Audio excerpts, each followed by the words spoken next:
ಭ್ರಷ್ಟಾಚಾರ, ಅಧಿಕಾರ ದುರ್ಬಳಕೆಯಂತಹ ಕೆಟ್ಟ ಆಡಳಿತವನ್ನು ನೀಡುತ್ತಿರುವ ಕಾಂಗ್ರೆಸ್ ಸರ್ಕಾರಕ್ಕೆ ಮುಂದಿನ ದಿನಗಳಲ್ಲಿ ಜನತೆ ತಕ್ಕ ಪಾಠ ಕಲಿಸಲಿದ್ದಾರೆ.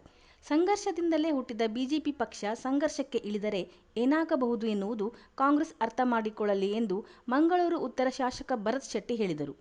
ಭ್ರಷ್ಟ ರಾಜ್ಯ ಸರ್ಕಾರ ಹಾಗೂ ರಾಜ್ಯಪಾಲರ ವಿರುದ್ಧ ಅವಹೇಳನಕಾರಿ ಹೇಳಿಕೆಗಳನ್ನು ನೀಡುತ್ತಿರುವ ಕಾಂಗ್ರೆಸ್ ನಾಯಕರ ವಿರುದ್ಧ ಪುತ್ತೂರು ಬಿಜೆಪಿ ನಗರ, ಪುತ್ತೂರು ಬಿಜೆಪಿ ಯುವ ಮೋರ್ಚಾ ಹಾಗೂ ಗ್ರಾಮಾಂತರ ಮಂಡಲದ ನೇತೃತ್ವದಲ್ಲಿ ದರ್ಬೆ ವೃತ್ತದಲ್ಲಿ ನಡೆದ ಬೃಹತ್ ಪ್ರತಿಭಟನೆಯನ್ನು ಉದ್ದೇಶಿಸಿ ಅವರು ಮಾತನಾಡಿದರು. ಪುತ್ತೂರು ಮಾಜಿ ಶಾಸಕ ಸಂಜೀವ ಮಠಂದೂರು ಮಾತನಾಡಿ, ಭ್ರಷ್ಟ ಸರ್ಕಾರದ ವಿರುದ್ಧ ನಮ್ಮ ಹೋರಾಟ ಇಲ್ಲಿಗೆ ನಿಲ್ಲುವುದಿಲ್ಲ. ಸರ್ಕಾರದ ಅನ್ಯಾಯ, ಕೆಟ್ಟ ಆಡಳಿತದ ವಿರುದ್ಧ ಮುಂದಿನ ದಿನಗಳಲ್ಲಿ ಬೃಹತ್ ಹೋರಾಟ ಮುಂದುವರಿಯಲಿದೆ ಎಂದು ಎಚ್ಚರಿಸಿದರು. ಬಳಿಕ ನೂರಾರು ಮಂದಿ ಕಾರ್ಯಕರ್ತರು ಹಾಗೂ ಮುಖಂಡರು ರಸ್ತೆ ತಡೆದು ಪ್ರತಿಭಟನೆಯನ್ನು ನಡೆಸಿದರು. ಪೊಲೀಸರು ಮನವೊಲಿಕೆ ಪ್ರಯತ್ನ ನಡೆಸಿದರೂ 20 ನಿಮಿಷಗಳ ಕಾಲ ಪ್ರತಿಭಟನಾಕಾರರು ಸರ್ಕಾರದ ವಿರುದ್ಧ ಘೋಷಣೆಯನ್ನು ಕೂಗಿ ಪ್ರತಿಭಟಿಸಿದರು.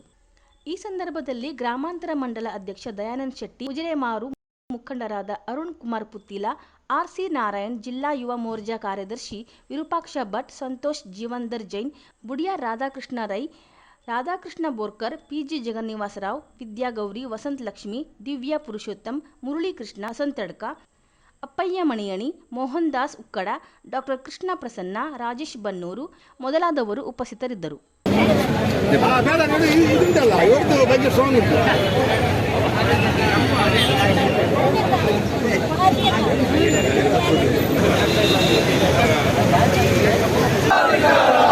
ಮುಖ್ಯಮಂತ್ರಿ ಸಿದ್ದರಾಮಯ್ಯಗೆ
ಪುತ್ತೂರಿನ ಭಾರತೀಯ ಜನತಾ ಪಾರ್ಟಿಯ ಕಾರ್ಯಕರ್ತರಿಗೆ ಮಂಗಳೂರಿನ ನಾನು ಬಂದು ಭಾಷಣ ಮಾಡಬೇಕಂತ ಅಗತ್ಯತೆ ಖಂಡಿತ ಇಲ್ಲ. ಇಲ್ಲಿ ಪ್ರತಿಯೊಬ್ಬ ಕಾರ್ಯಕರ್ತನಿಗೆ ಭಾರತೀಯ ಜನತಾ ಪಾರ್ಟಿಯನ್ನ ಹೇಗೆ ಉಳಿಸಬೇಕು, ಹೇಗೆ ಬೆಳೆಸಬೇಕು ಅನ್ನುವಂತ ತಿಳಿದುಕೊಂಡು ಮೇಲ್ಪಂಕ್ತಿ ಹಾಕೊಂಡಂತ ಕಾರ್ಯಕರ್ತರು ಇಲ್ಲಿರೋದು. ನಮಗೂ ಸಹ ಇಲ್ಲಿನ ಕಾರ್ಯಕರ್ತರಿಂದ ಕಲೀಲಿಕ್ಕೆ ಬೇಕಾದಷ್ಟಿದೆ. ಈ ಸಂಘರ್ಷ ಯಾಕೆ ಅನ್ನೋದನ್ನ ಶ್ರೀಕೃಷ್ಣ ಅವರು ನಿಮ್ಗೆ ಸವಿಸ್ತರವಾಗಿ ತಿಳಿಸಿದ್ರು. ಈ ಪ್ರತಿಭಟನೆ ಮಾಡಿದ ಕ್ಷಣ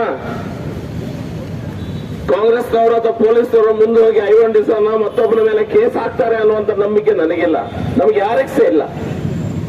ಆದ್ರೆ ನಮಗೆ ನೋವನ್ನ, ನಮಗಾಗುತ್ತಿರುವ ಅನ್ಯಾಯವನ್ನ, ಇವರು ತೋರುತ್ತಿರುವ ದರ್ಪವನ್ನ ಅಧಿಕಾರದ ದುರುಪಯೋಗವನ್ನ ಜನರಿಗೆ ಮನದಟ್ಟು ಮಾಡಿಸಬೇಕು ಅನ್ನುವಂತ ವಿಷಯದೊಂದಿಗೆ ಇವತ್ತು ನಾನು ಪ್ರೊಟೆಸ್ಟ್ ಮಾಡ್ತಾ ಇದ್ದೇವೆ. ನಮಗೂ ಸಹ ಅದೇ ರೀತಿ ಪ್ರೊಟೆಸ್ಟ್ ಮಾಡ್ಲಿಕ್ಕೆ ಬರ್ತದೆ. ಕಲ್ಲೊಡೆದ್ರು, ಟೈರ್ ಅನ್ನ ಸುಟ್ಟಿದ್ರು. ನಮ್ ಪ್ರೊಟೆಸ್ಟ್ ಆಗುವಾಗ ನಮ್ಗಿಂತ ಊರ್ಗಿಂತ ಮುಂದೆ ಪೊಲೀಸರು ಬಂದು ನಮ್ಮ ಹತ್ರ ಹೇಳ್ತಾರೆ, ಸರ್ ಟೈರ್ ಅನ್ನ ಸುಡಬೇಡಿ, ಕಲ್ಲನ್ನ ಹಾಕ್ಬೇಡಿ ಅನ್ನುವಂತ ಮಾತನ್ನ ಹೇಳ್ತಾರೆ. ನಾವು ಅವರಿಗೆ ಗೌರವವನ್ನು ಕೊಟ್ಟು ನಾವು ಆ ರೀತಿ ಕೆಲಸಕ್ಕೆ ನಾವು ಕೈ ಹಾಕೋದಿಲ್ಲ. ಅದನ್ನೆಲ್ಲ ಮಾಡಿದ್ರು. ಐವೊಂಡಿಸೋದು ಮತ್ತು ಅವ್ರ ತಂಡದವರು ಎಲ್ಲವನ್ನ ಮಾಡಿದ್ರು. ಸಿದ್ದರಾಮಯ್ಯವ್ರ ಮೇಲೆ ಯಾಕೆ ಕೇಸ್ ಹಾಕಬೇಕು ಅನ್ನೋದು ನಮ್ಗೆ ಗೊತ್ತಿರುವಂತ ವಿಷಯ. ಎಲ್ಲರಿಗೂ ಸಹ ಇಷ್ಟು ತನಕ ಗೊತ್ತಾಗಿದೆ. ಮೂಡದಲ್ಲಿ ಸೈಡ್ ಸಿದ್ದಣ್ಣ ಯಾವ ರೀತಿಯ ಭ್ರಷ್ಟಾಚಾರ ಮಾಡಿದ್ದಾರೆ ಅನ್ನುವಂಥದ್ದು ಗೊತ್ತಿರುವಂತ ವಿಷಯ. ಆ ಸೈಡಿನ ವಿಷಯದಲ್ಲಿ ಪ್ರಾಸಿಕ್ಯೂಷನ್ಗೆ ಗವರ್ನರ್ ಗೋ ಹೆಡ್ ಕೊಟ್ಟಿದ್ದಾರೆ ಅನ್ನುವಂತ ಒಂದೇ ಒಂದು ಕಾರಣಕ್ಕಾಗಿ ಇವರು ದೊಡ್ಡ ರೀತಿಯ ಪ್ರತಿಭಟನೆಯನ್ನ ಕರ್ನಾಟಕ ರಾಜ್ಯದಲ್ಲಿ ಕಾಂಗ್ರೆಸ್ ಮಾಡುವ ಪ್ರಯತ್ನವನ್ನ ಮಾಡ್ತಾರೆ. ಕಾಂಗ್ರೆಸ್ನರ ಮನಸ್ಥಿತಿಯಲ್ಲಿ ಏನಿದೆ ಅಂತ ಹೇಳಿದ್ರೆ, 130 ಶಾಸಕರು ನಮ್ಮ ಬಳಿ ಇದ್ದಾರೆ, ನಾವು ಏನು ಮಾಡಿದ್ರು ನಡೀತದೆ, ಆನೆ ನಡೆದದ್ದೇ ದಾರಿ ಅನ್ನುವಂತ ಮನಸ್ಥಿತಿಯಲ್ಲಿ ಅವರೆಲ್ಲ ಸಹ ಇದ್ದಾರೆ. 3-4 ದಿನ ಅವರ ನಾಯಕರುಗಳು ಬಾಯ್ಬಿಟ್ಟ ಹೇಳಿದ್ರು, ಬಾಂಗ್ಲಾದೇಶದ ಮಾದರಿಯಲ್ಲಿ ನಾವು ಗವರ್ನರ್ನ ಮನೆಗೆ ಹೋಗಿ ಗವರ್ನರ್ನ ಅಲ್ಲಿಂದ ಓಡಿಸ್ತೇವೆ ಅನ್ನುವಂತ ಮಾತನ್ನ ಐವಂಡಿಸೋದು ಮಾತ್ರ ಅಲ್ಲ, ಆ ಜಮೀರ್ ಅನ್ನುವಂತ ಒಬ್ಬ ಶಾಸಕ ಇವರ ಮಂತ್ರಿ ಇದ್ದಾನೆ, ಅವರು ಸಹ ಹೇಳಿದ್ರು. ಇವರ ಕೃಷ್ಣ ಬೈರೇಗೌಡ ಹೇಳ್ತಾರೆ ಒಂದು ಹೆಜ್ಜೆ ಮುಂದೋಗಿ, ರಾಜ್ಯಪಾಲರು ಒಬ್ಬ ನಾಲಾಯಕ ವ್ಯಕ್ತಿ ಅನ್ನುವಂತ ಮಾತನ್ನ ಹೇಳ್ತಾರೆ. ಇವ್ರಿಗೆ ಇಷ್ಟು ಸಿಟ್ಟು ಯಾಕೆ, ಇಷ್ಟು ಟೆನ್ಷನ್ ಯಾಕೆ ಆಗ್ತದೆ ಇವರಿಗೆ? ಹಿಂದೆ ಯಡಿಯೂರಪ್ಪನವರಿಗೆ ಇದೇ ರೀತಿಯ ಪ್ರಾಸಿಕ್ಯೂಷನ್ಗೆ ಗವರ್ನರ್ ಗೋ ಹೆಡ್ ಕೊಟ್ಟಿದ್ರು, ಪ್ರಾಸಿಕ್ಯೂಷನ್ ಮಾಡ್ಬೇಕನ್ನುವಂತ ಸಮಯದಲ್ಲಿ ಯಡಿಯೂರಪ್ಪನವರು ರಾಜೀನಾಮೆ ಕೊಟ್ಟು ಹೊರಗೆ ಬಂದ್ರು. ಫ್ರೀ ಅಂಡ್ ಫೇರ್ ಇನ್ವೆಸ್ಟಿಗೇಷನ್ ಆಗ್ಲಿಕ್ಕೆ ಅವಕಾಶವನ್ನ ಮಾಡಿಕೊಟ್ರು.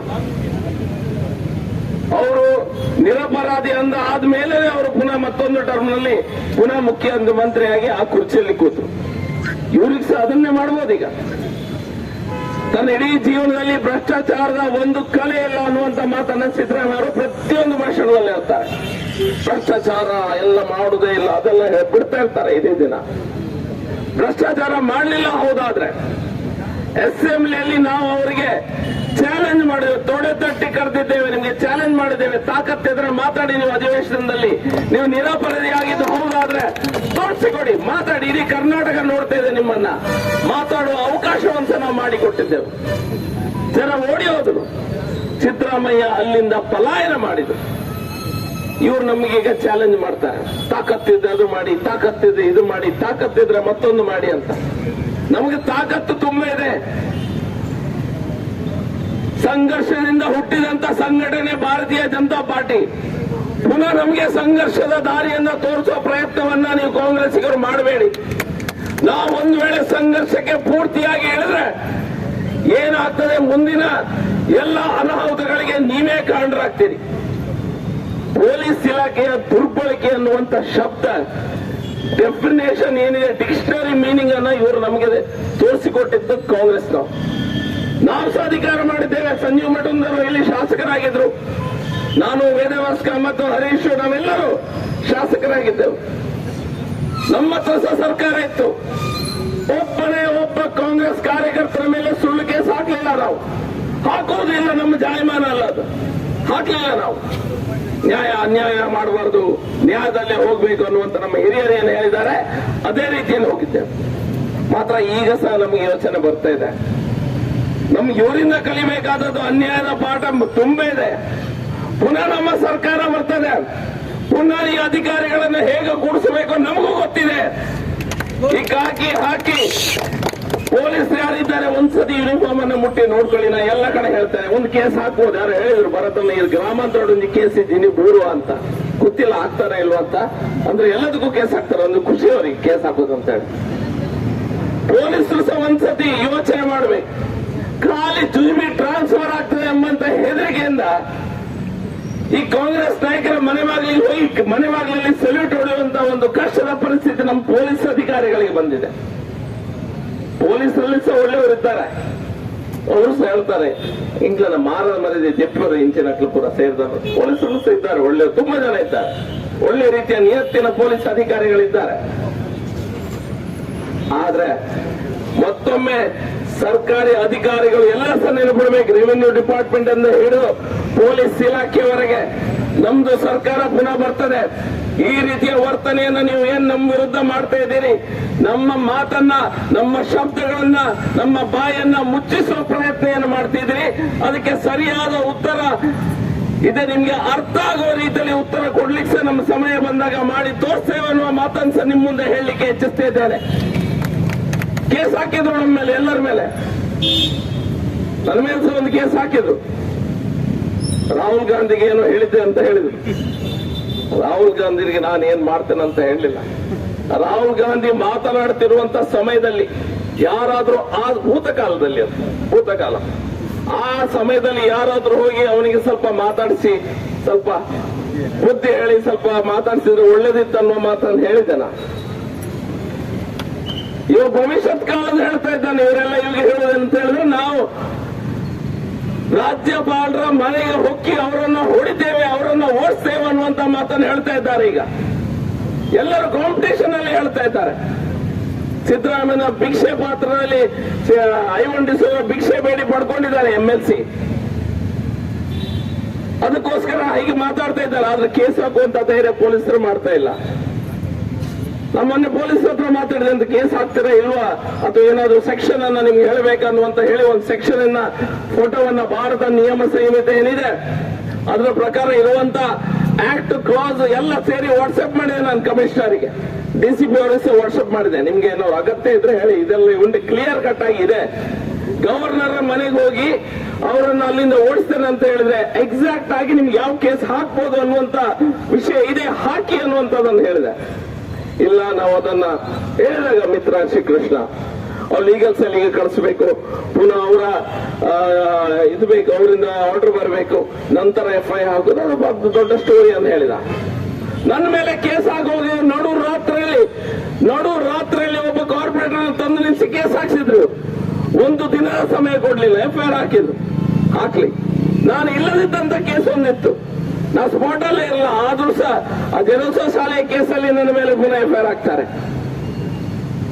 ವೇದವ್ಯಾಸ ಕಾಮತ್ರ ಮೇಲೆ ಸಹ ಅದೇ ರೀತಿಯ ಕೇಸನ್ನು ಹಾಕ್ತಾರೆ. ಇವರಿಗೆ ಆಗ ಯಾವ ಸಹ ಮತ್ತೊಂದು ಲೀಗಲ್ ಒಪಿನಿಯನ್, ಮತ್ತೊಂದು ಇದೊಂದು ಬೇಡ.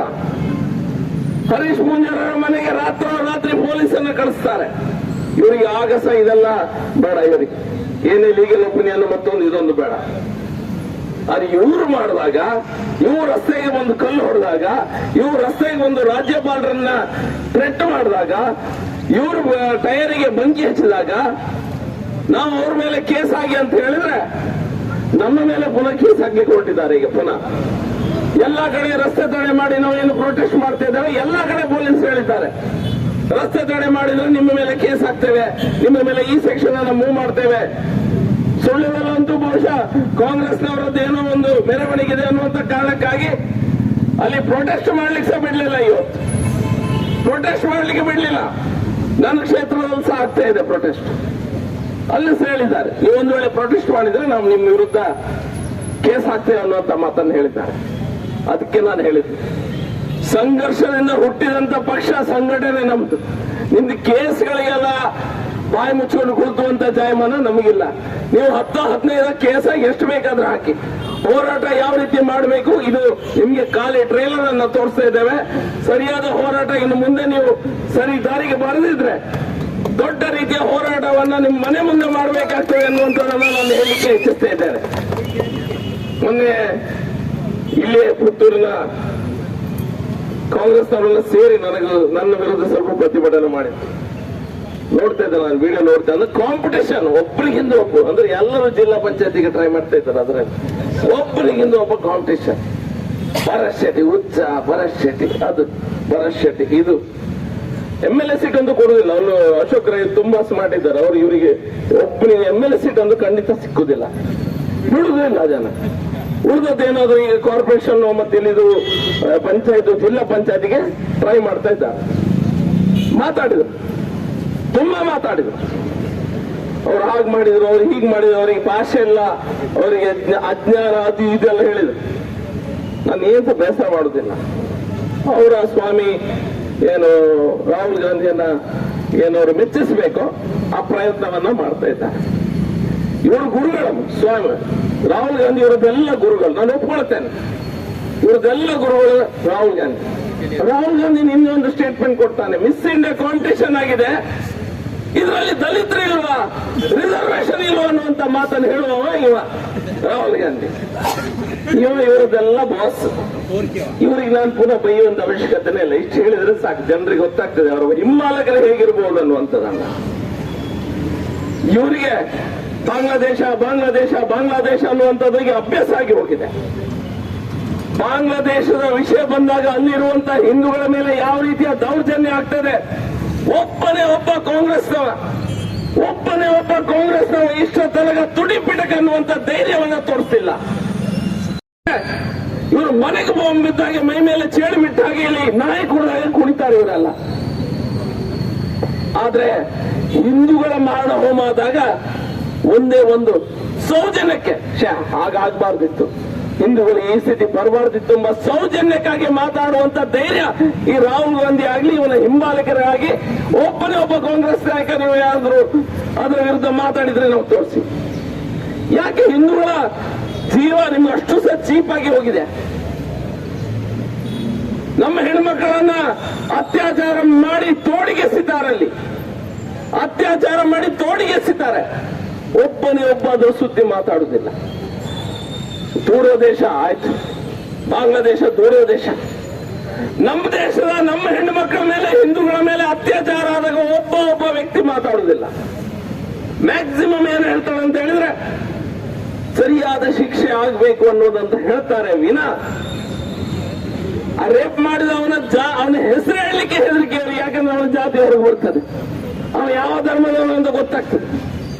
ಕಾರ್ಕಳದಲ್ಲಿ ಮೊನ್ನೆ ರೇಪ್ ಆಯ್ತು, ಈ ಪೇಪರ್ ಅಲ್ಲಿ ನೋಡಿ ಎಷ್ಟು ಜನ ಕಾಂಗ್ರೆಸ್ನವರು ಅದರ ವಿರುದ್ಧ ಮಾತಾಡ್ತಾರೆ. ಇದನ್ನ ನಾವು ಅರ್ಥ ಮಾಡ್ಕೊಳ್ಬೇಕು. ನಮ್ಮ ಹೆಣ್ಮಕ್ಕಳಿಗೆ ನಮಗೆ ಸಮಸ್ಯೆ ಆದಾಗ ಕಾಂಗ್ರೆಸ್ನ ಈ ರಾಹುಲ್ ಗಾಂಧಿ ಆಗ್ಲಿ, ರಾಹುಲ್ ಗಾಂಧಿಯ ಚೇಲಗಳಾಗ್ಲಿ ಒಬ್ಬನೇ ಒಬ್ಬ ಬಾಲ ಬಿಚ್ಚುವುದಿಲ್ಲ, ಬಾಲ ಹೇಗೂ ಸಹ ಬಿಚ್ಚುವುದಿಲ್ಲ, ನಾಲಿಗೆಯಿಂದ ಒಂದು ಕನಿಗರದ ಮಾತು ಬರುವುದಿಲ್ಲ ಇವ್ರ ಮಾದೆಯಲ್ಲಿ. ಇಡೀ ಕರ್ನಾಟಕದ ಕೇಂದ್ರವಾದಂತ ವಿಧಾನಸೌಧದಲ್ಲಿ ಪಾಕಿಸ್ತಾನ್ ಜಿಂದಾಬಾದ್ ಅನ್ನುವಂತ ಘೋಷಣೆ ನಾನು ಕಿವಿಯಾರ ಕೇಳಿದ್ದೇನೆ. ನಾನೇ ಸ್ವತಃ ಹತ್ತಿರದಲ್ಲಿದ್ದೆ, ಕೌಂಟಿಂಗ್ ಆಗಿ ಹೊರಗೆ ಬರ್ತಾ ಇದ್ದೇವೆ ರಾಜ್ಯಸಭೆಯ ಚುನಾವಣೆ ಆದ ನಂತರ. ಪಾಕಿಸ್ತಾನ್ ಜಿಂದಾಬಾದ್ ಅನ್ನುವಂತ ಘೋಷಣೆಯನ್ನ ಈ ದೇಶದ್ರೋಹಿಗಳು ಕೂಗ್ತಾರೆ ಕಾಂಗ್ರೆಸ್ನ ಒಬ್ಬ ಅಭ್ಯರ್ಥಿ ಗೆದ್ದಾಗ. ಅದರ ಬಗ್ಗೆ ಒಂದೇ ಒಂದು ಶಬ್ದ ಇಲ್ಲ, ಹಾಗೆ ಹೇಳಿಲ್ಲ ಅನ್ನೋದನ್ನು ಬಿಟ್ರೆ, ಒಂದು ವೇಳೆ ಹಾಗೆ ಹೇಳಿದ್ರೆ ಅವರನ್ನು ಒಳಗೆ ಹಾಕ್ತೇವೆ ಅನ್ನುವಂತ ಮಾತು ಅನ್ನುವಂತ ಧೈರ್ಯಗಾರಿಕೆ ಸಹ ಎದೆಗಾರಿಕೆ ಸಹ ಇವರ ತೋರುವಕ್ಕೆ ಸಾಧ್ಯ ಇಲ್ಲ. ಇವತ್ತು ಐವನ್ ಡಿಸೋಜನ ವಿರುದ್ಧದ ಪ್ರತಿಭಟನೆ ಖಂಡಿತ ಇದಲ್ಲ. ಇದು ಪೊಲೀಸ್ ಫೋರ್ಸಿನ ಮಿಸ್ಯೂಸ್ ಏನಾಗ್ತಾ ಇದೆ, ಸರ್ಕಾರದ ದುರುಪಯೋಗವನ್ನ ಮಾಡಿ ಹಿಂದೂ ಕಾರ್ಯಕರ್ತಗಳ ಮೇಲೆ, ಬಿಜೆಪಿ ಕಾರ್ಯಕರ್ತಗಳ ಮೇಲೆ ಹೇಗೆ ದಬ್ಬಾಳಿಕೆ ಮಾಡುವ ಪ್ರಯತ್ನವನ್ನ ಮಾಡ್ತಾ ಇದ್ದಾರೋ ಅದನ್ನು ನಿಲ್ಲಿಸುವ ಪ್ರಯತ್ನ ಈ ಪ್ರೊಟೆಸ್ಟ್ ಮೂಲಕ ಆಗ್ತಾ ಇದೆ. ನಿಮ್ಗೆಲ್ಲರಿಗೂ ಗೊತ್ತಿರುವಂತ ವಿಷಯ. ಇವರಿಗೆ ಎಲ್ಲಾ ಭಾಷೆಯಲ್ಲಿ ಹೇಳಿ ನಮಗೆ ಸಾಕಾಗಿದೆ. ಇವರಿಗೆ ನಮಗೆ ಬುದ್ಧಿ ಹೇಳ್ತಾ ಇದ್ದಾರೆ. ಕಾಂಗ್ರೆಸ್ನವರು ಸ್ವಲ್ಪ ನಮಗೆ ಬಿಜೆಪಿಯವರಿಗೆ ಬುದ್ಧಿ ಹೇಳ್ತಾರೆ. ನೀವು ನೋಡಿ, ನಾಳೆ ಪೇಪರ್ನಲ್ಲಿ ಸ್ಟಾರ್ಟ್ ಆಗ್ತದೆ, ನಿಮ್ಗೆಲ್ಲ ಬುದ್ಧಿ ಹೇಳಲಿಕ್ಕೆ ಸ್ಟಾರ್ಟ್ ಮಾಡ್ತಾರೆ. ನೀವು ಮಾಡುವುದೆಲ್ಲ ತಪ್ಪು, ಅದು ಇದು ಅನ್ನುವಂತ ಹೇಳ್ತಾರೆ. ಭ್ರಷ್ಟಾಚಾರದಲ್ಲ ಕೂಪದಲ್ಲಿ ಮಲಗಿ ಹೋರಾಡುತ್ತಿರುವಂತ ಈ ಕಾಂಗ್ರೆಸ್ನಿಂದ ಕಲಿಬೇಕಾದದ್ದು ಯಾವುದೇ ಪಾಠ ಬಿಜೆಪಿಯ ಕಾರ್ಯಕರ್ತನಿಗಿಲ್ಲ. ಟೋಟಲ್ ಆಗಿ ಭ್ರಷ್ಟಾಚಾರ ಮಾಡಿ 1.5 ವರ್ಷದಲ್ಲಿ ಒಂದೇ ಒಂದು ಅಭಿವೃದ್ಧಿಯ ಕಾಮಗಾರಿಯನ್ನು ನೀವು ಖಂಡಿತ ಎಲ್ಲಿ ಸಹ ನೋಡ್ಲಿಕ್ಕಿಲ್ಲ. ಯಾರೊಬ್ಬ ಕಾರ್ಯಕರ್ತ ನಿಮ್ಮಲ್ಲಿ ಫೇಸ್ಬುಕ್ ಅಲ್ಲಿ ಅಭಿವೃದ್ಧಿ ಆಗ್ಲಿಲ್ಲ ಅಂತ ಹಾಕಿದ್ದಾನಂತ ಅವನ ಮನೆಗೆ ಡೋಲು ದಿಬ್ಬಳೆಲ್ಲ ಹಿಡ್ಕೊಂಡು ಹೋಗಿದ್ದನ್ನ ನೋಡಿದೆ. ನಮ್ಮ 5 ವರ್ಷದ ಮೊದಲ ಅವಧಿಯಲ್ಲಿ ಸಂಜೀವಣ್ಣನಿಗೆ ಗೊತ್ತಿದೆ, ನೀವು ಪೇಪರ್ನಲ್ಲಿ ಯಾವ ದಿನ ನೋಡಿದ್ರು ಒಂದು ಗುದ್ದಲಿ ಪೂಜೆ, ಒಂದು ಅಭಿವೃದ್ಧಿ ಕೆಲಸ ಖಂಡಿತ ಆಗ್ತಾ ಇತ್ತು. ಒಂದೇ ಒಂದು ಅಭಿವೃದ್ಧಿ ಕೆಲಸ ಆಗ್ತಾ ಇಲ್ಲ, ಝೀರೋಗೆ ಬಂದು ನಿಂತಿದೆ. ಝೀರೋ. ಒಂದು ಕಡೆಯಲ್ಲಿ ಇವರು ಟ್ರಾನ್ಸ್ಫರ್ ಮಾಡಿಸ್ತಾರೆ ಅಧಿಕಾರಿಗಳನ್ನ, ಅದರಿಂದ ದುಡ್ಡು ಮಾಡ್ತಾರೆ. ಈ ರೀತಿಯ ಭ್ರಷ್ಟಾಚಾರ ಮಿತಿ ಮೀರಿ ಹೋಗಿದೆ. ಇವರ ಪೊಲೀಸ್ ಸ್ಟೇಷನ್ ಒಳಗೆ ಮೊನ್ನೆ ಎಲ್ಲ ಸಾಬ್ರುಗಳೆಲ್ಲ ಹೋಗಿದ್ರು. ಇವರು ಯಾವುದೋ ಒಂದು ಪೊಲೀಸ್ ಸ್ಟೇಷನ್ ಒಳಗೆ ಇಡೀ ಸಾಬ್ರುಗಳೆಲ್ಲ ಹೋಗಿಬಿಟ್ರು ಒಳಗೆ. ಪುನಃ ಕೇಸ್ ಆಗ್ತಾರೆ ಅಂತ ನಾನು ಯೋಚನೆ ಮಾಡಿ ಈಗೇನು ಮಾಡ್ತಾರಪ್ಪ ಇವರು ನೋಡುವಂತ ನಾನು ಸಹ ಯೋಚನೆ ಮಾಡ್ತಾ ಇದ್ದೆ. ಇವರು ಬಹಳ ಬುದ್ಧಿವಂತರು. ಸರ್ಕಲ್ ಇನ್ಸ್ಪೆಕ್ಟರ್ ನಾನೇ ಸಸ್ಪೆಂಡ್ ಮಾಡಿದ್ರು. ಹೋಗಿದ್ದು ಯಾರು, ಅನ್ಯಾಯ ಮಾಡಿದ್ದು ಯಾರು, ಪನಿಷ್ಮೆಂಟ್ ಮತ್ತೊಬ್ಬನಿ. ಕಡಬದ ಹತ್ತಿರಲ್ಲಿ ಮೊನ್ನೆ ಶಾಲೆ ಒಂದು ಬಿತ್ತಂತೆ, ಮೇಲ್ಛಾವಣಿ ಕುಸಿದು ಬಿದ್ದಿದೆ. ಇಮಿಡಿಯೇಟ್ ಆಗಿ ಪ್ರಿನ್ಸಿಪಾಲ್ ಅನ್ನ ಸಸ್ಪೆಂಡ್ ಮಾಡಿದ್ರು. ಇಂಜಿನಿಯರ್ ಅನ್ನ ಹೆಡ್ ಮಾಸ್ಟರ್ ಸಸ್ಪೆಂಡ್ ಮಾಡಿದ್ರು, ಇಂಜಿನಿಯರ್ ಸಸ್ಪೆಂಡ್ ಮಾಡಿದ್ರು. ಅಲ್ಲಿ ಮತ್ತೊಂದು ನಮಾಜ್ ಮಾಡ್ತಾರೆ ರಸ್ತೆಯಲ್ಲಿ ಅನ್ನುವಂತ ಕಾರಣಕ್ಕಾಗಿ ಒಬ್ಬ ಪೊಲೀಸ್ ಒಂದು ಕೇಸ್ ಹಾಕಿದ. ಇಮಿಡಿಯೇಟ್ ಆಗಿ ಅವನ್ನ ಸಸ್ಪೆಂಡ್ ಮಾಡಿದ್ರು. ಅಂದ್ರೆ ಇಮಿಡಿಯೇಟ್ ಸಸ್ಪೆಂಡ್ ಮಾಡ್ತಾರೆ. ಭ್ರಷ್ಟಾಚಾರ ಮತ್ತೊಂದು ಇದು ಬಂದಾಗ. ಆದ್ರೆ ಸಿದ್ದರಾಮಯ್ಯನ ಮೇಲೆ ಬಂದಾಗ ಅವ ಸಸ್ಪೆಂಡ್ ಆಗೋದು ಬೇಡ, ಸ್ವಲ್ಪ ಸಮಯ ಸಿಎಂ ಕುರ್ಚಿಯನ್ನು ಬಿಟ್ಟು ಸರಿಯಾದ ಒಂದು ವಿಚಾರಣೆಗೆ ಅವಕಾಶ ಮಾಡಿಕೊಡ್ಬೇಕು. ಅದನ್ನು ಇವ್ರು ಮಾಡುದಿಲ್ಲ. ಅಧಿಕಾರಿಗಳು ತಪ್ಪು ಮಾಡಿದಾಗ ಇಮಿಡಿಯೇಟ್, ಅಂದ್ರೆ ನಮ್ಮ ತಪ್ಪಲ್ಲ ಅಧಿಕಾರಿಗಳ ತಪ್ಪು ಅಂತ ಹೇಳಲಿಕ್ಕೆ ಇಮಿಡಿಯೇಟ್ ಆಗಿ ಕೆಲಸ ಸ್ಟಾರ್ಟ್. ಆದ್ರೆ ಇವ್ರದ್ದು ಮಾತ್ರ ಈ ರೀತಿಯ ಅನ್ಯಾಯ ನಡೀತಾನೆ ಇದೆ. ಅದರ ವಿರುದ್ಧ ನಾವು ಇವತ್ತು ಪ್ರೊಟೆಕ್ಷನ್ ಮಾಡ್ತಾ ಇದ್ದೇವೆ. ನಾವು ಪ್ರತಿಯೊಬ್ಬ ನಮ್ಮ ನಾಗರಿಕರ ಮನಸ್ಸಿನಲ್ಲಿ ನಮ್ಮ ಸಮಾಜದ ವಿರುದ್ಧ ಯಾವ ರೀತಿಯ ಒಂದು ದೊಡ್ಡದಾದ ಇವರು ಕುತಂತ್ರವನ್ನ ಮಾಡ್ತಾ ಇದ್ದಾರೆ ಅನ್ನೋದನ್ನ ನಾವು ತೋರಿಸಿಕೊಡ್ಬೇಕು. ಇವತ್ತು ತಾನೇ ನಾವು ನಿನ್ನೆ ಕೃಷ್ಣಾಷ್ಟಮಿ ಅದೆಲ್ಲ ಆಗಿ ಮುಗಿಸಿ ನಾವೆಲ್ಲರೂ ಸಹ ಉತ್ಸವನೆಲ್ಲ ಹಬ್ಬವನ್ನೆಲ್ಲ ಮುಗಿಸಿದ್ದೇವೆ. ಕೃಷ್ಣ ಹೇಳಿದ ಒಂದು ಮಾತನ್ನ ನಿಮ್ಗೆ ನೆನಪಿಸ್ತಾ ನಾನು ಮಾತನ್ನು ಮುಗಿಸ್ತೇನೆ. ಒಬ್ಬ ವ್ಯಕ್ತಿ ಎಷ್ಟೇ ಒಳ್ಳೆಯವನಾಗಿರ್ಲಿ, ನಿಮ್ಮ ಜಾತಿಯವನಾಗಿರ್ಲಿ, ಮತ್ತೊಬ್ಬ ನಿಮ್ಮ ಬದಿ ಮನೆಯವನಾಗಿರ್ಲಿ, ಅವ ಅಧರ್ಮದ ಪರ ಇದ್ರೆ, ಅವ ಅಧರ್ಮದ ಪಕ್ಷದಲ್ಲಿದ್ರೆ ಅವನ ವಿರುದ್ಧ ನಾವು ಯುದ್ಧ ಮಾಡಲೇಬೇಕನ್ನುವಂತ ಮಾತನ್ನ ಕೃಷ್ಣ ಹೇಳ್ತಾನೆ. ನೀವು ಈ ಮಾತನ್ನ ಖಂಡಿತ ನೆನಪಿಟ್ಕೊಳ್ಳಿ. ಯೋಗಿ ವರ್ಷ ನಿನ್ನೆ ಒಂದು ಮಾತು ಹೇಳಿದ್ರು, ನಿಮ್ಗೆಲ್ಲರೂ ಸಹ ಗೊತ್ತಿರ್ಬೋದು ಬಾಂಗ್ಲಾದೇಶ ವಿಷಯದಲ್ಲಿ. ಜಬ್ ತಕ್ ಏಕ್ रहेंगे तो ನೇಕ್ रहेंगे. ನಾವು ಎಷ್ಟು ತನಕ ಒಗ್ಗಟ್ಟಾಗಿ ಸಮಾಜ ನಿಲ್ತದೆ ನಾವು ಸರಿಯಾಗಿರ್ಲಿಕ್ಕೆ ಸಾಧ್ಯ. ಜಬ್ ಹಮ್ ಬಟೆಂಗೆ तो ಕಟೆಂಗೆ. ನಾವು ಯಾವಾಗ ತುಂಡು ತುಂಡಾಗಿ ಜಾತಿ ಮತ ಮತ್ತೊಂದಂತ ತುಂಡಾಗ್ತೇವೆ, ನಮ್ಮನ್ಸ ತುಂಡು ಮಾಡ್ಲಿಕ್ಕೆ ಜನ ಕಾಯ್ತಾ ಇದ್ದಾರೆ ಅನ್ನುವಂತ ಮಾತನ್ಸ ನೆನಪು ಮಾಡ್ತಾ, ಈ ಕಾಂಗ್ರೆಸ್ನವರು ಬಾಂಗ್ಲಾದೇಶದಲ್ಲಿ ಪಿತೂರಿ ಮಾಡಿದ್ದಾರೆ ಅನ್ನುವಂಥದ್ರ ಬಗ್ಗೆ ಈ ಮಾಹಿತಿ ಇದೆ. ಶೋಹೇಬ್ ಚೌಧರಿ ಅನ್ನುವಂತ ಒಬ್ಬ ಓಪನ್ ಆಗಿ ಬಂದು ಹೇಳಿದ್ದಾನೆ ಇವತ್ತು ರಾಹುಲ್ ಗಾಂಧಿಗೆ ಅಲ್ಲಿನ ಹಿಂದಿನ ಪ್ರಧಾನಮಂತ್ರಿಗಳ ಮಗ ಹೋಗಿ ಸಿಕ್ಕಿದ್ದಾನೆ. ಇವತ್ತು ಇದು ಸೋಷಿಯಲ್ ಮೀಡಿಯಾದಲ್ಲಿ ಬಂದಿದೆ. ಪುತ್ತೂರಲ್ಲಿರುವ ಅವನ ಹಿಂಬಾಲಕರು ಯಾರೆಲ್ಲ ಇದ್ದಾರೆ ದಯವಿಟ್ಟು ಅದಕ್ಕೆ ಸಹ ಉತ್ತರ ಕೊಡಿ. ನೀವು ಒಂದು ವೇಳೆ ಅವನ ಮೇಲೆ ಕೇಸ್ ಹಾಕಿ ಇಲ್ಲಿದೆ ಅದಕ್ಕೆ ಸಹ ಉತ್ತರ ಕೊಡಿ. ಇದೆಲ್ಲ ನಾವು ಯೋಚನೆ ಮಾಡಿ ಸಮಾಜವನ್ನ, ನಮ್ಮ ಸಮಾಜದ ಬಾಂಧವರಿಗೆ ಸರಿಯಾದ ವಿಷಯಗಳನ್ನ ತಿಳಿಸುವಂತ ಕೆಲಸ ನಿಮ್ಮೆಲ್ಲರ ಮೂಲಕ ಆಗ್ಲಿ ಅನ್ನುವ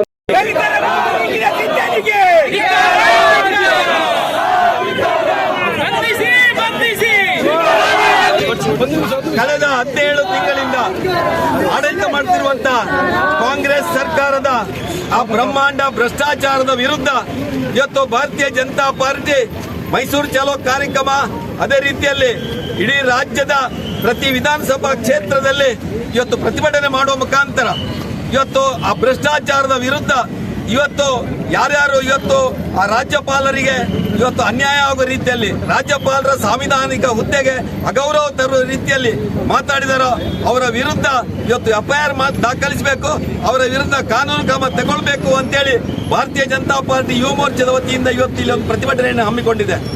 ನಮಗೆ ಪೊಲೀಸ್ ಇಲಾಖೆಯಲ್ಲಿ ಭರವಸೆ ಇದೆ, ಆದರೆ ಈ ಸರ್ಕಾರದ ಮುಖ್ಯಮಂತ್ರಿಗಳು ಮತ್ತು ಘನ ಸರ್ಕಾರದ ಗೃಹ ಸಚಿವರಲ್ಲಿ ನಮಗೆ ವಿಶ್ವಾಸ ಇಲ್ಲ.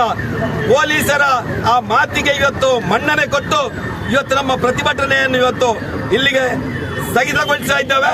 ಖಂಡಿತ ಸರ್ಕಾರ ಆ ಯಾರ್ಯಾರು ರಾಜ್ಯಪಾಲರ ಘನತೆ ಗೌರವಕ್ಕೆ ಚ್ಯುತಿ ತಂದಿದ್ದಾರೋ, ಐವಾನ್ ಡಿಸೋಜರ್ ಅಂತ ಆ ನಗರ ನಮ್ಮ ನಕ್ಸಲೈಟ್ಗಳು ಯಾರಿದ್ದಾರೋ ಅವರ ವಿರುದ್ಧ ತಕ್ಷಣ ಕಾನೂನು ಕ್ರಮ ತಗೊಳ್ಳದೇ ಇದ್ರೆ ಮುಂದಿನ ದಿನಗಳಲ್ಲಿ ನಮ್ಮ ಹೋರಾಟ ಉಗ್ರ ರೂಪಕ್ಕೆ ಬರ್ತದೆ.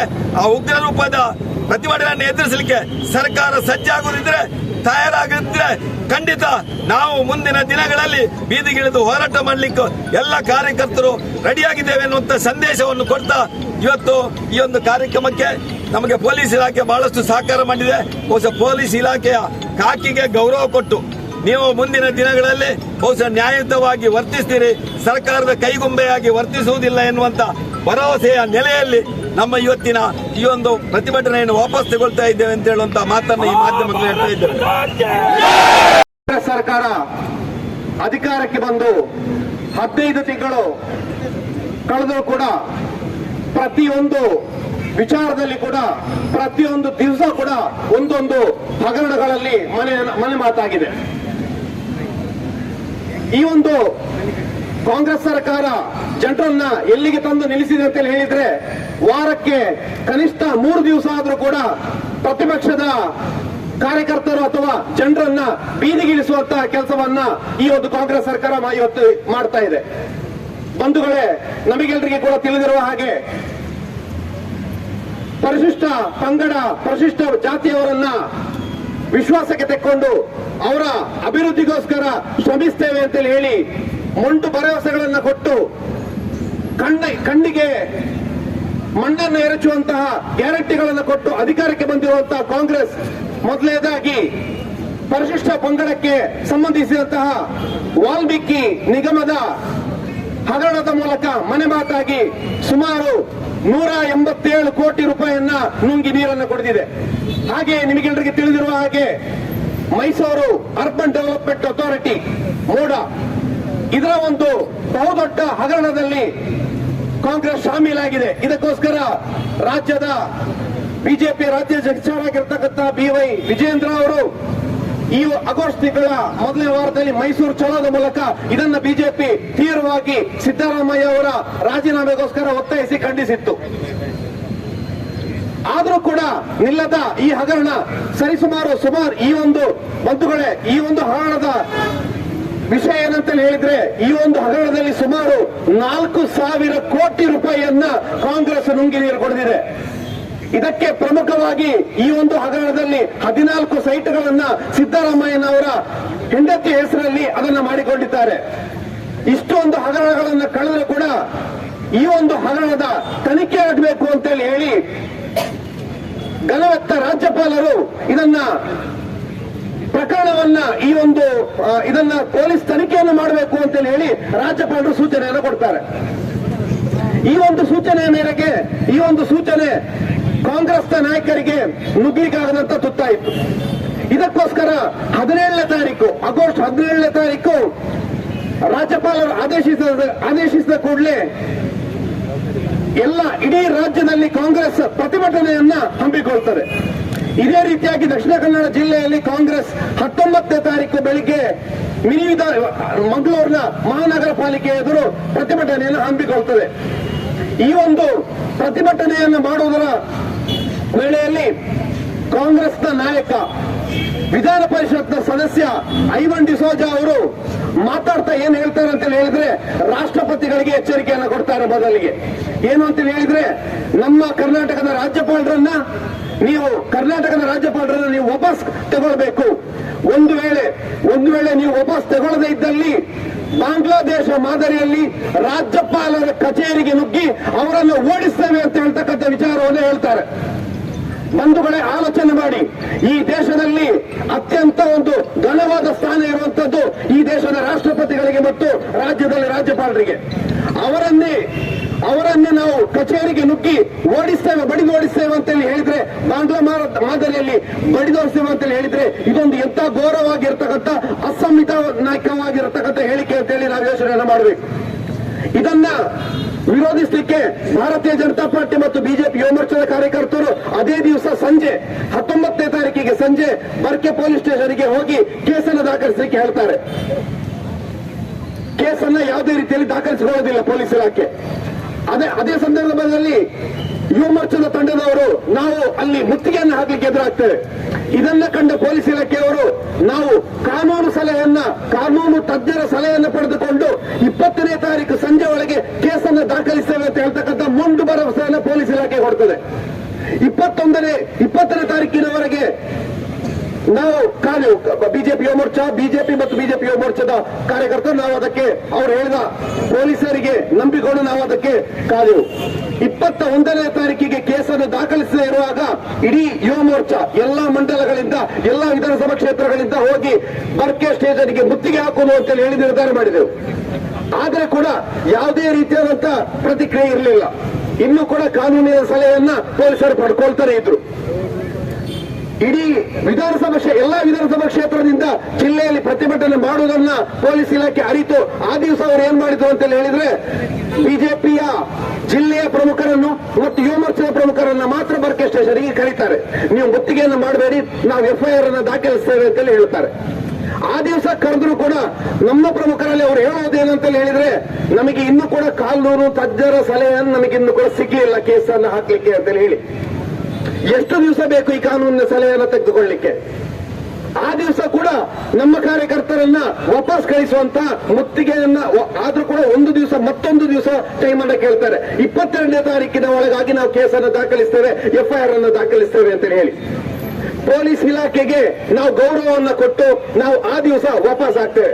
22ನೇ ತಾರೀಕಿಗೆ ಬಿಜೆಪಿ ದಕ್ಷಿಣ ಕನ್ನಡ ಜಿಲ್ಲೆಯ ವತಿಯಿಂದ ಸಿದ್ದರಾಮಯ್ಯನವರ ರಾಜೀನಾಮೆಯನ್ನು ಕೇಳಿ ಈ ಒಂದು ನಮ್ಮ ಕಾಂಗ್ರೆಸ್ ನಾಯಕರ ಅವಹೇಳನಕಾರಿಯ ಹೇಳಿಕೆಗಳ ವಿರುದ್ಧ ರಾಜ್ಯ ಸರ್ಕಾರದ ವಿರುದ್ಧ ಬೃಹತ್ ಪ್ರತಿಭಟನೆ ನಮ್ಮ ಮಂಗಳೂರು ಮಿನಿ ವಿಧಾನಸೌಧ ಎದುರು ನಡೀತದೆ. ಆದ್ರೂ ಕೂಡ ಯಾವುದೇ ಪ್ರಕರಣ ದಾಖಲಾಗುವುದಿಲ್ಲ. 24ನೇ ತಾರೀಕು 23 ಮತ್ತು ಕೂಡ ನಾವು ಆಯ್ತು ಪರವಾಗಿಲ್ಲ, ಏನಾದ್ರು ಪೊಲೀಸ್ ಇಲಾಖೆ ಮೇಲೆ ನಂಬಿಕೆ ಇಟ್ಟು ನಾವೇನಾದ್ರು ಅವರು ಕ್ರಮ ತೆಗೆದುಕೊಳ್ತಾರೆ ಅಂತ ಹೇಳಿ ಕಾದ್ವಿ. ಆದ್ರೂ ಕೂಡ 24ನೇ ತಾರೀಕು ನಮ್ಮ ಯುವ ಮೋರ್ಚಾದ ಜಿಲ್ಲಾಧ್ಯಕ್ಷರಾದ ನಂದನಮಲ್ಲಿ ಅವರ ನೇತೃತ್ವದಲ್ಲಿ ಪತ್ರಿಕಾಗೋಷ್ಠಿಯನ್ನ ಮಾಡಿದೆವು. ಈ ವಿಚಾರವನ್ನ ಐವನ್ ಡಿ ಸೋಜಾ ಅವರ ವಿಚಾರವನ್ನ ನೀವು ಕೂಡಲೇ ಇದನ್ನ ತನಿಖೆಯನ್ನ ಮಾಡಿ ಎಫ್ಐಆರ್ ಅನ್ನ ದಾಖಲಿಸಬೇಕು ಅಂತ ಹೇಳಿ ಬಂಧುಗಳೇ ಒಮ್ಮೆ ಯೋಚನೆಯನ್ನು ಮಾಡಿ. ಇದಾಗಿರುವಂತದ್ದು 24ನೇ ತಾರೀಕಿಗೆ. ಇವತ್ತು 28ನೇ ತಾರೀಕು ಆದ್ರೂ ಕೂಡ ಇವತ್ತು 8-9 ದಿನಗಳಾದ್ರೂ ಕೂಡ ಪೊಲೀಸರು ಯಾವುದೇ ರೀತಿಯಾದಂತಹ ಎಫ್ಐಆರ್ ಅನ್ನ ದಾಖಲು ಮಾಡುವುದಿಲ್ಲ. ಯಾವುದೇ ಮುತ್ತಿಗೆಯನ್ನು ಹಾಕಿದ್ರು ಕೂಡ, ಎಷ್ಟೇ ಪ್ರತಿಭಟನೆಯನ್ನು ಮಾಡಿದ್ರು ಕೂಡ, ಎಷ್ಟೇ ಪತ್ರಿಕಾಗೋಷ್ಠಿಯನ್ನು ಮಾಡಿದ್ರು ಕೂಡ ಪೊಲೀಸ್ ಇಲಾಖೆ ಅವರ ಮೇಲೆ ಎಫ್ಐಆರ್ ಅನ್ನು ದಾಖಲಿಸಿರುವುದು ನಮಗೆ ಸ್ಪಷ್ಟವಾಗಿ ಪೊಲೀಸ್ ಇಲಾಖೆ ದಕ್ಷಿಣ ಕನ್ನಡದಲ್ಲಿ ವೈಫಲ್ಯ ಕಂಡಿದೆ ಅಂತ ಹೇಳುವಂತದ್ದು ಮತ್ತು ಪೊಲೀಸ್ ಇಲಾಖೆ ಕಾಂಗ್ರೆಸ್ನ ಕೈಗೊಂಬೆಯಾಗಿ ಇವತ್ತು ನಡೆದುಕೊಳ್ತಾ ಇದೆ ಅಂತ ಹೇಳುವಂತ ಮಾತನ್ನ ನಾವು ಇವತ್ತು ಮೋರ್ಚಾದ ಮೂಲಕ ಹೇಳಲಿಕ್ಕೆ ಇಷ್ಟಪಡ್ತೇವೆ. ಹಾಗಾದ ಕಾರಣ ಮುಂದೆ ಈ ಒಂದು ಪ್ರತಿಭಟನೆಯ ಮೂಲಕ ಪೊಲೀಸ್ ಇಲಾಖೆಯವರಿಗೆ ಆಗ್ರಹ ಮತ್ತೆ ಎಚ್ಚರಿಕೆಯನ್ನ ಕೊಡ್ತಾ ಇದ್ದೇವೆ. ಏನು ಅಂತ ಹೇಳಿದ್ರೆ ಕೂಡಲೇ ಐವನ್ ಡಿ ಸೋಜಾ ಅವರ ವಿರುದ್ಧ ಪ್ರಕರಣವನ್ನು ದಾಖಲು ಮಾಡಬೇಕು, ಕೂಡಲೇ ಅವರ ವಿರುದ್ಧ ಎಫ್ಐಆರ್ ಅನ್ನು ದಾಖಲು ಮಾಡಬೇಕು ಅಂತ ಹೇಳಿ ಈ ಪ್ರತಿಭಟನೆ ಮೂಲಕ ಬಿಜೆಪಿ ಮತ್ತು ಬಿಜೆಪಿ ಯುವ ಮೋರ್ಚಾ ಪೊಲೀಸ್ ಇಲಾಖೆಯೊಟ್ಟಿಗೆ ನಾವು ಇವತ್ತು ಆಗ್ರಹವನ್ನ ಮಾಡ್ತಾ ಇದ್ದೇವೆ. ಇನ್ನೊಂದು ಮಾತುಗಳನ್ನ ಹೇಳ್ತಾ ನಾನು ಮುಗಿಸ್ತೇನೆ. ಪೊಲೀಸ್ ಇಲಾಖೆಯವರಿಗೆ ಒಂದು ಸಲಹೆಯನ್ನು ನಾನು ಕೊಡ್ತೇನೆ. ಏನು ಅಂತ ಹೇಳಿದ್ರೆ ನಿಮ್ಮಲ್ಲಿ ಇನ್ನೂ ಕೂಡ ಕಾನೂನಿನ ತಜ್ಞರು ಇನ್ನೂ ಕೂಡ ನಿಮ್ಮಲ್ಲಿ ಸಿಗಲಿಲ್ಲ ಅಂತ ಹೇಳಿ ಆದ್ರೆ ನಮ್ಮ ಭಾರತೀಯ ಜನತಾ ಪಾರ್ಟಿಯಲ್ಲಿ ಒಂದು ಲೀಗಲ್ ಸೆಲ್ ಅಂತ ಹೇಳಿದೆ. ಅಲ್ಲಿ ನಮ್ಮಲ್ಲಿ ತುಂಬಾ ಹಿರಿಯ ಮತ್ತೆ ಕಿರಿಯ ವಕೀಲರಿದ್ದಾರೆ. ಒಂದು ವೇಳೆ ನಿಮಗೆ ಇನ್ನು ಕಾನೂನು ತಜ್ಞರು ಸಿಗಲಿಲ್ಲ ಅಂತ ಹೇಳಿ ಆದ್ರೆ ನಮ್ಮಲ್ಲಿ ಆ ವಕೀಲರು ಪಕ್ಷಾತೀತವಾಗಿ ನಿಮಗೆ ಉಚಿತವಾಗಿ ಆ ಒಂದು ವಿಚಾರಕ್ಕೆ ಯಾವ ರೀತಿಯಾದಂತಹ ಪ್ರಕರಣವನ್ನು ದಾಖಲು ಮಾಡಬೇಕು, ಯಾವ ಸೆಕ್ಷನ್ ಅನ್ನು ಹಾಕಬೇಕು ಅಂತೇಳಿ ಅವರು ಉಚಿತ ಸೇವೆಯನ್ನು ಕೊಡ್ಲಿಕ್ಕೆ ತಯಾರಿದ್ದಾರೆ ಅಂತ ಹೇಳಿ ಹೇಳ್ತಾ ನಾನು